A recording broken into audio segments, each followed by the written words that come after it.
क्या हाल चाल। सब बढ़िया। चलो सब बढ़िया तो अपन फिर से आज स्टार्ट करेंगे बेहतरीन टॉपिक। चलो तो अपन स्टार्ट करेंगे आज क्या बेसिकली हम लोग आज ये लेक्चर होगा बेसिकली 12th क्लास किसका होगा बच्चों।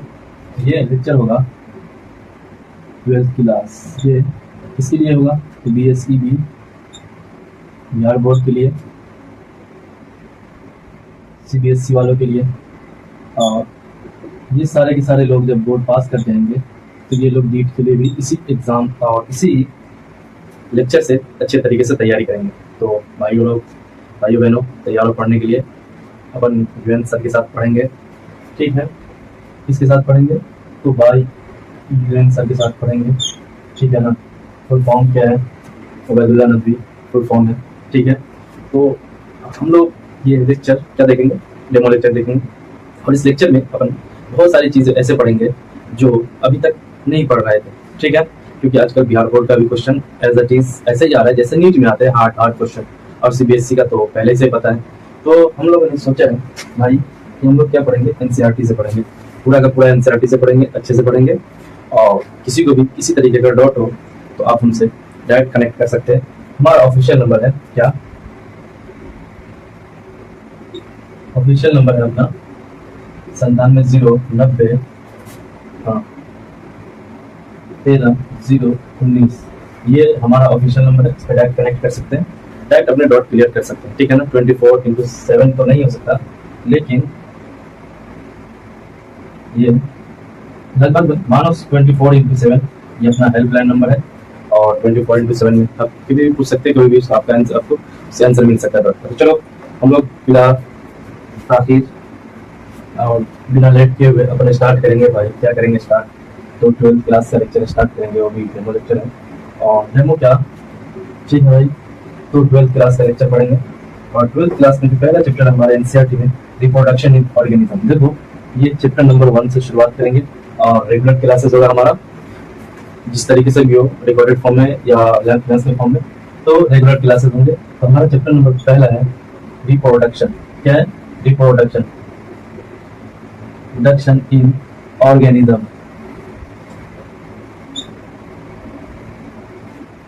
ठीक है ना। ऑर्गेनिज्म, रिप्रोडक्शन इन ऑर्गेनिज्म, ये हमारा पहला चैप्टर है। फर्स्ट चैप्टर है हमारा रिप्रोडक्शन इन ऑर्गेनिज्म। और NCERT से पूरे टर्म पढ़ेंगे, सारे कुछ NCERT से पढ़ेंगे। थोड़ा बहुत NCERT से अगर आगे जाए तो हम समझाने के लिए आपको एलन का मॉड्यूल यूज कर सकते हैं। तो हमारा सारा का सारा चीज़ बेस्ड होगा नीट एलन कोटा, ठीक है ना। एलन कोटा के सारे चीज़ बेस्ड होंगे एलन कोटा के मॉड्यूल और इसके नोट्स और इस NCERT ये हमारा लेक्चर, ठीक है। और पूरा का पूरा ऑथेंटिक और श्योर आप लोग अच्छे तरीके से इसका नोट्स बनाएंगे। जब नोट्स बनाएंगे तो आप लोग अच्छे तरीके से पढ़ेंगे। तो पहला टर्म देखते हैं रिप्रोडक्शन में। एक क्वेश्चन पूछ दिया, क्या हुआ, व्हाट इज द, इसी से शुरुआत करेंगे इस चैप्टर का कि लाइफ स्पान क्या होता है। तो लाइफ स्पान के बारे में कह रहे हैं कि लाइफ स्पान क्या है बेसिकली बच्चों। तो लाइफ स्पान के बारे में करें ये क्या होगा, तो उसके बारे में कह रहे हैं कि the period from birth to natural death, एक ऐसा पीरियड या एक ऐसा टाइम पीरियड जो हमारे बर्थ से लेकर के नेचुरल डेथ तक की जो डिनोट करें उसे हम लाइफ स्पान कहते हैं। क्या पीरियड, इसमें क्या होगा पीरियड, इसको लिखेंगे नोट्स बनेंगे तो दो period from birth to natural death, birth to natural, देखो एक ऐसा टाइम पीरियड जो कब से होगा, from birth to natural death, उसको हम लाइफ स्पान कहते हैं। ये लाइफ स्पान किसे, व्हाट इज लाइफ स्पान, मतलब लाइफ स्पान के हम जो जिंदगी गुजारते हैं। तो कह रहे हैं लाइफ स्पान के बारे में कि from birth it is the time period, the period from birth to natural death. अगर कोई इंसान, अगर कोई उसकी पैदाइश हुई, ठीक है ना, बर्थ से लेकर के नेचुरल डेथ हो गया, ठीक है ना। अगर नेचुरल उसका डेथ हो गया बर्थ में, ठीक है ना, उसको बोलते हैं बर्थ, नेचुरल डेथ एंड, ठीक है, एंड डेथ, मतलब नेचुरल डेथ अगर हो गई उसकी, तो उस इन दोनों के बीच में जो उसका टाइम पीरियड रहा होगा, जो टाइम स्पेंड किया होगा, ठीक है, उसी टाइम पीरियड को अपन क्या बोलते हैं, तो लाइफ स्पान, इसी को कहा जाता है लाइफ स्पान, ठीक है ना। इसी टाइम पीरियड को हम क्या कहते हैं, लाइफ स्पान। तो ये समझ गया लाइफ स्पान क्या होता है। चलो जब ये बातें समझ में आ गई तो आगे हम लोग देखेंगे नेक्स्ट क्या देखेंगे भाई, हम देखेंगे कुछ चीजें और। चलो चलो चलो चलो चलो चलो चलो चलो चलो चलो। अब कहने की कुछ चीजें हैं जो कि हमें दिया गया है, कहाँ दिया गया है, एनसीईआरटी के टर्म में। ठीक, देखो हाँ उसमें समझाई देते हैं। ठीक है चलो, एनसीईआरटी से एक चीज और समझा देते हैं, रिप्रोडक्शन। अब अगर हम समझेंगे कि रिप्रोडक्शन, तो व्हाट इज रिप्रोडक्शन, क्या है कि रिप्रोडक्शन क्या, एक चीज ये समझ गया, लाइफ स्पान। ठीक है भाई, और दूसरा चीज हम समझेंगे क्या, तो कहते हैं रिप्रोडक्शन। देखो रिप्रोडक्शन क्या पढ़ेंगे, रिप्रोडक्शन। रिप्रोडक्शन का मतलब क्या हुआ, रिप्रोडक्शन का मतलब हुआ कि बच्चे पैदा करना। ठीक है, क्या पैदा करना, बच्चे पैदा करना। कोई भी ऑर्गेनिज्म होगा, वो ऑर्गेनिज्म अपनी अपनी जनरेशन को आगे बढ़ाने के लिए बच्चे पैदा करते हैं। ठीक है भाई, क्या करते हैं, अपनी अपनी जनरेशन को आगे बढ़ाने के लिए बच्चे पैदा करते हैं, उसी को रिप्रोडक्शन कहा गया। तो रिप्रोडक्शन के बारे में कह रहे हैं एनसीईआरटी, रिप्रोडक्शन इट इज, इसके बारे में एनसीईआरटी कह रही है क्या, it is defined as, it is defined as, किस तरीके से, it is defined as a biological, किस तरीके से, it is defined as a biological process. ठीक है ना, biological process, biological process in which an organism, in which an organism, in which an organism gives rise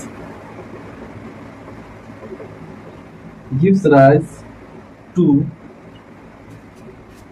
young ones,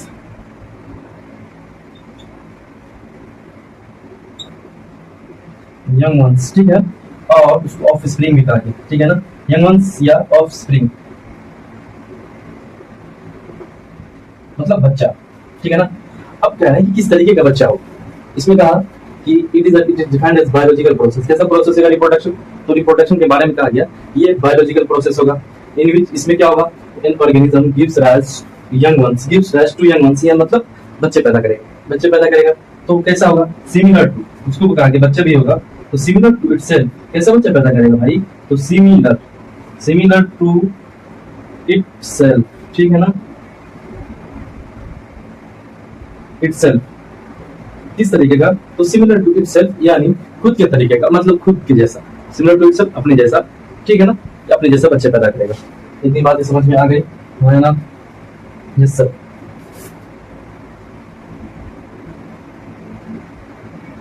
देखो और कुछ चीजें करें कि चलो रिप्रोडक्शन के बारे में समझ गए। रिप्रोडक्शन इज क्या है, defined as a biological process in which an organism gives rise या gives rise to young one या ऑफस्प्रिंग जिसे बोलते हैं, या बच्चे पैदा करेगी सिमिलर टू इटसेल्फ।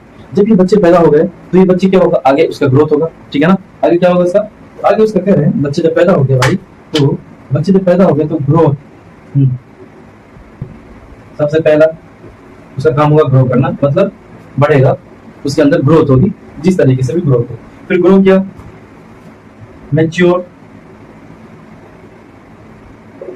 क्या करेगा, मैच्योर होगा। मैच्योर मतलब हुआ कि जब ग्रो किया उसके अंदर मैच्योरिटी आएगी, परिपक्वता आएगा। ठीक है, मैच्योर, मैच्योर होगा। फिर इन टर्न,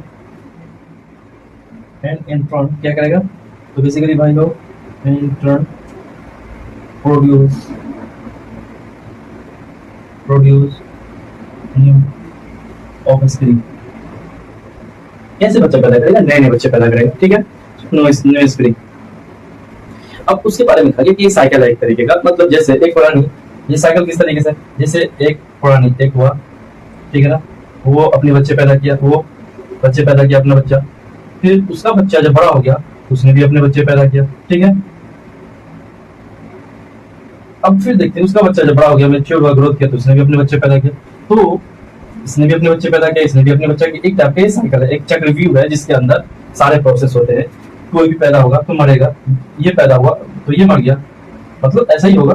फिर ये उसकी डेथ हुई तो ये पैदा हुआ, ये पैदा हो गया तो उसकी डेथ हो गई, फिर ये पैदा हुआ तो उसकी डेथ हो गई होगी, फिर उससे दूसरे बच्चे पैदा हुए, फिर उससे इसने दूसरे बच्चे, इस तरीके का सारे के सारे एक प्रोसेस है, इसी को कहा गया कि ग्रोथ क्या है।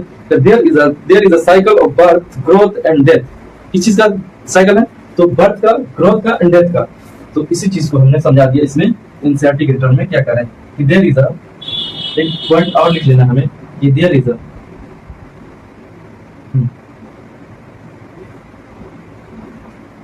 अ साइकिल, साइकिल ऑफ, किस चीज का साइकिल बच्चों? चलाने वाला साइकिल नहीं बच्चे, cycle of birth, birth, growth, growth and death. देखो ये कहा गया कि there is a cycle of, मतलब देयर मतलब क्या हुआ कि दुनिया में जो भी आया है सबको मरना है, एक दिन जाना है, एक दूसरे से कनेक्टिविटी होता है। जब वो आया तो खुद उसने अपने जैसे बच्चे पैदा किए, फिर उसके बच्चे आएंगे, अपने जैसे बच्चे पैदा होंगे, ऊपर वाली प्राणी की दुनिया से जाती रहेगी। तो इसीलिए इसको कहा गया कि there is a cycle of birth, growth and death inside के टर्म। तो रिप्रोडक्शन को अपन समझ गए, लाइफ स्पैन को समझ गए, life span time period from birth to natural death. उसको क्या कहा गया बच्चों? क्या कहा गया भाई लोग? Life span. रिप्रोडक्शन क्या है? रिप्रोडक्शन के बारे में क्या है? It is a biological, it is defined as biological process in which an organism gives rise to young ones या offspring, मतलब या बच्चा, उसको बच्चा डायरेक्ट बोल दो, ठीक है। सिमिलर टू itself, कैसा बच्चा पैदा करेगा? itself, आप itself यानी खुद की जैसे। अब रिप्रोडक्शन दो टाइप के होंगे, तो उस पढ़ेंगे सेक्सुअल रिप्रोडक्शन, सेक्सुअल रिप्रोडक्शन, ठीक है। अब कुछ चीज और है कि the offspring grow, mature and in turn reproduce। तो in turn का मतलब है दोबारा वो, जब वो खुद से पैदा, किसी से पैदा हुआ है, तो वो भी दूसरे मतलब प्रोड्यूस करेगा, ठीक है ना। प्रोड्यूस करेगा न्यू ऑफस्प्रिंग। कैसे बच्चे पैदा करेगा? तो न्यू ऑफस्प्रिंग बच्चे पैदा करेगा, मतलब नए बच्चे पैदा करेगा, ठीक है। फिर इसी को हमने किया, एनसीईआरटी ने कहा कि there is a cycle of birth, birth का साइकिल है, ग्रोथ का एंड डेथ का। ये साइकिल है, ये साइकिल से सारे ऑर्गेनिज्म को गुजरना होता है। ये प्रोसेस है एक टाइप का कि जो भी ऑर्गेनिज्म आएगा उसकी प्रोडक्शन होगी, फिर दूसरे को प्रोड्यूस करेगा, फिर उसकी डेथ हो जाएगी, फिर इस तरीके से, ठीक है ना। ये बर्थ, ग्रोथ एंड डेथ, देखो एक साइकिल है क्या, एक बर्थ हुआ, इसी से ग्रोथ किया, इसको साइकिल कहा गया। चलो आगे देखेंगे, दो टाइप के हम रिप्रोडक्शन को पढ़ेंगे। रिप्रोडक्शन दो टाइप के, कितने टाइप के अपन, लेकिन हिम्मत और हौसला से काम लेंगे, क्योंकि हम लोग मेहनत करेंगे। इस तरीके से भी हो, जैसा भी लेक्चर हो, आवाज थोड़ी कम हो, कोई बात नहीं, एडजस्ट करना। पैसे कम है इसीलिए आवाज कम है, जिसके पास पैसा होता है उसकी आवाज भी ज्यादा होती है, ठीक है। मैक लिया जाएगा, पैसा होगा तो 20,000 वाला रोड का मैक लिया जाएगा, ठीक है ना। अभी जब तक 100, 200, 500 वाले मैक में पढ़ लेते हैं। चलो रिप्रोडक्शन अब करेंगे। रिप्रोडक्शन क्या होगा? अरे चलो आ जाओ। रिप्रोडक्शन दो टाइप के पढ़ेंगे हम, सेक्सुअल एंड एसेक्सुअल। देखो अब रिप्रोडक्शन, ये बेसिकली भाई लोग रिप्रोडक्शन अपन पढ़ रहे थे, दो टाइप से पढ़ेंगे, एक सेक्सुअल होगा रिप्रोडक्शन या एसेक्सुअल। तो सबसे पहले हम पढ़ते हैं एसेक्सुअल। कौन सा? एसेक्सुअल। और दूसरा जो होगा रिप्रोडक्शन में सेक्सुअल। देखो मतलब क्या हुआ? एसेक्सुअल, ए मतलब हुआ असेक्सुअल, जिसको बोलते हैं एसेक्सुअल, मींस इसमें सेक्स का इन्वॉल्वमेंट नहीं होगा। इसको अपन यूनिसेलुलर भी बोलते हैं, मतलब यूनिसेक्सुअल बोलते हैं, यूनिसेक्सुअल। तो एसेक्सुअल के बारे में हम क्या जानते हैं, कोई बताएगा? एसेक्सुअल के बारे में एनसीईआरटी क्या कह रही है? एनसीईआरटी कह रही है कि ऑर्गेनिज्म या ऑफस्प्रिंग, देखो इसके बारे में दो भी चीज, ऑर्गेनिज्म ऑब्लिक या ऑफस्प्रिंग, ठीक है ना। ऑर्गेनिज्म समझो या ऑफस्प्रिंग व्हिच इज, इसके बारे में कहा गया ऑर्गेनिज्म या ऑफस्प्रिंग कह दो, is produced by, is produced by किस तरीके से? तो produced by a single parent, produced by a single parent. किस तरीके से? सिंगल पेरेंट से जिसका प्रोडक्शन होगा, पेरेंट विद और without the involvement of gamete formation. अब देखो इसमें एक चीज और है, क्या करें? विद और without the gamete formation, without the involvement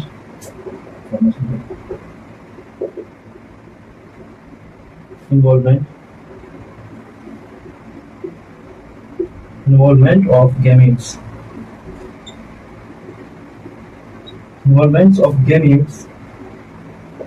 involvement of gamete formation, ठीक है ना।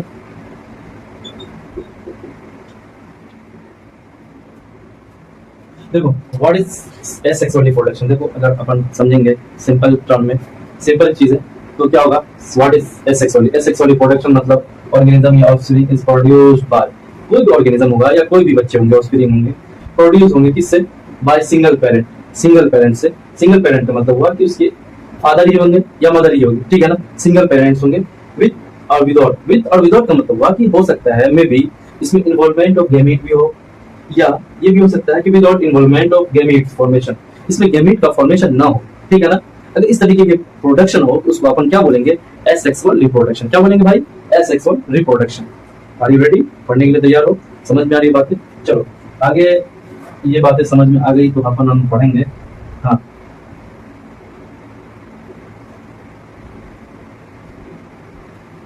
सेक्सुअल रिप्रोडक्शन पढ़ेंगे, चलो इसको इरेज कर दिया जाए, चलो कर दिया जाए भाई, इरेज कर दिया जाए, यस सर इरेज कर दिया जाए। सारे बच्चों ने छापा, छापा, सारे बच्चों को चमका, अरे चमका कि नहीं चमका बताओ, सारे बच्चों को चमकना चाहिए। चलो ये तो सारा सारा मिट गया भाई, तो कोई नहीं, अपन क्या करेंगे, सेक्सुअल रिप्रोडक्शन में अब हम पढ़ेंगे sexual, sexual reproduction. Sexual reproduction का मतलब क्या हुआ कि इसमें क्या होगा, इन्वॉल्वमेंट,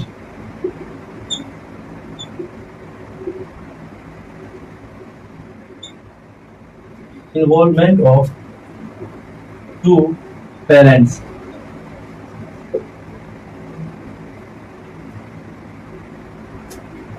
देखो अगर हमारे टर्म में नहीं लिखोगे इन्वॉल्वमेंट तो चलो एनसीईआरटी के टर्म में लिख देते हैं, क्योंकि अगर आप लोग बोलोगे सर एनसीईआरटी से नहीं पढ़ा रहे तो चलो एनसीईआरटी में करें कि व्हेन, क्या करें, व्हेन टू पेरेंट्स,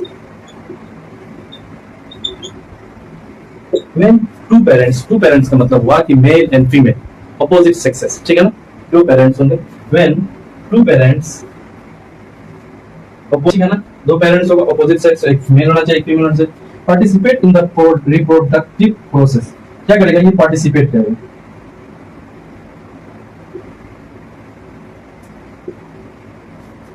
ठीक है ना, क्या करेगा भाई, in the reproductive process, in the reproductive process and also involve, and ये बहुत इंपॉर्टेंट चीज है, रिप्रोडक्टिव प्रोसेस में तो पार्टिसिपेट कर रहा है, लेकिन एंड इसमें क्या होगा, also involve, involve fusion of male and क्या हो गया, female, mail and female gametes,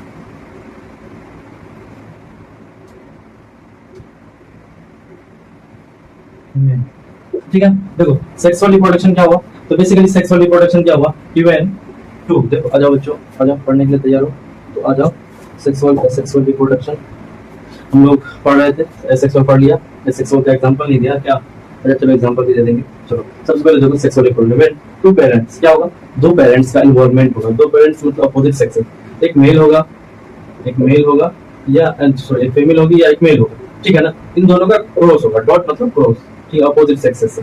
फिर कहने के participate in the reproductive process, किसमें पार्टिसिपेट करेगा, तो कह रहे भाई रिप्रोडक्टिव प्रोसेस में पार्टिसिपेट करेगा, ठीक है ना, एंड आल्सो इन्वॉल्व, इसमें क्या होगा, इन्वॉल्वमेंट होना चाहिए किस चीज का, तो fusion of male and female gametes, ठीक है, तो उसको हम कहेंगे, अपन कहेंगे क्या कहेंगे बच्चों, अपन कहेंगे sexual reproduction, okay. Sexual reproduction का एग्जांपल क्या, एग्जांपल ह्यूमन बीइंग में देखो, ठीक है ना, देखो कुछ चीजें हैं कि अपन जो फर्दर एक्सप्लेनेशन के साथ पढ़ेंगे तो सारे चीज एग्जांपल के साथ से सारे कुछ अच्छे से पढ़ेंगे। आज तो अपना ये डेमो लेक्चर था और हम उम्मीद करते हैं कि आप सारे बच्चे हमारे चैनल को सब्सक्राइब करेंगे, शेयर करेंगे, और जब अपन अच्छे तरीके से अपनी फैमिली बढ़ जाएगी तो अपन लैब क्लासेस का भी अरेंजमेंट करेंगे सारे बच्चों के लिए, और रेगुलर क्लासेस होंगी मंडे टू फ्राइडे, कब से रेगुलर क्लासेस होगी मंडे टू फ्राइडे, मतलब वीक में 5 डेज, ठीक है ना, वीक में वीक 5 डेज रेगुलर क्लासेस होगी, 5 डेज सारे का सारा, और मंथली टेस्ट होगा, ठीक है भाई। तो आप लोग हमारे टेलीग्राम चैनल से भी जुड़ जाएंगे नदवी ग्लोबल नहीं, यूएन विद्या एजुकेशन पे चलेगा, ये यूएन विद्या क्लासेस पे, ठीक है ना। ये अपन तरीकात देखेंगे यूएन विद्या क्लासेस पे।